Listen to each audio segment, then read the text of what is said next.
ଘୂର୍ଣ୍ଣିବଳୟ ପ୍ରଭାବରେ ରାଜ୍ୟରେ ବର୍ଷା ଜାରି ରହିଛି। ରାଜ୍ୟର ଅଧିକାଂଶ ସ୍ଥାନରେ ପାଗ ମେଘୁଆ ସହ କିଛି କିଛି ସ୍ଥାନରେ ତୁହାକୁତୁହା ବର୍ଷା ହେଉଛି। ଏହି ସ୍ଥିତି ପ୍ରାୟ ଆସନ୍ତା 3 ତାରିଖ ପର୍ଯ୍ୟନ୍ତ ଜାରି ରହିବ। ଏମିତିକି ଆଜିଠାରୁ ବର୍ଷାର ପ୍ରକୋପ ବଢ଼ିବା ନେଇ ମଧ୍ୟ ଆଶଙ୍କା କରାଯାଇଛି। କାରଣ ବର୍ତ୍ତମାନ ସୃଷ୍ଟି ହୋଇଥିବା ଘୂର୍ଣ୍ଣିବଳୟ ପ୍ରଭାବରେ ଏକ ଲଘୁଚାପ ସୃଷ୍ଟି ହେବାର ସମ୍ଭାବନା ରହିଛି। ତେଣୁ ବର୍ଷାର ପ୍ରଭାବ ବଢ଼ିବ ବୋଲି ପାଣିପାଗ କେନ୍ଦ୍ର ପକ୍ଷରୁ କୁହାଯାଇଛି।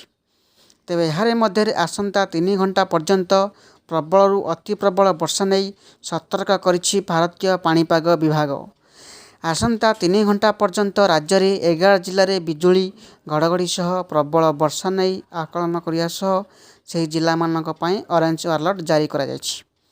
ଭାରତୀୟ ପାଣିପାଗ ବିଭାଗ ପକ୍ଷରୁ ସତର୍କ ସୂଚନା ଜାରି କରାଯାଇଥିବା ଜିଲ୍ଲାମାନଙ୍କ ମଧ୍ୟରେ କେନ୍ଦୁଝର, ମୟୂରଭଞ୍ଜ, ଢେଙ୍କାନାଳ, କଟକ, ଯାଜପୁର, ଭଦ୍ରକ, କେନ୍ଦ୍ରାପଡ଼ା, ଅନୁଗୁଳ, ସମ୍ବଲପୁର, ସୁନ୍ଦରଗଡ଼ ଓ ବରଗଡ଼ ରହିଛି। ସେପଟେ ଆଗାମୀ 3 ଦିନ ରାଜ୍ୟରେ ପ୍ରବଳ ବର୍ଷା ନେଇ ସୂଚନା ଥିବାରୁ ରାଜ୍ୟବାସୀଙ୍କ ଚିନ୍ତା ବଢ଼ିଛି। ବର୍ତ୍ତମାନ ମହାନଦୀରେ 18ଟି ଗେଟ୍ ଦେଇ ବନ୍ୟାଜଳ ନିଷ୍କାସିତ ହେଉଥିବା ବେଳେ ପୁଣି ଛତିଶଗଡ଼ ଅର୍ଥାତ୍ ମହାନଦୀର ଉପରମୁଣ୍ଡରେ ପ୍ରବଳ ବର୍ଷା ଆଶଙ୍କା ରହିଛି। ତେଣୁ ଆଗକୁ ମହାନଦୀରେ ଅଧିକ ଗେଟ୍ ଖୋଲିବା ସହ ମହାନଦୀ ଫୁଲିବା ନେଇ ଆଶଙ୍କା ସୃଷ୍ଟି ହୋଇଛି।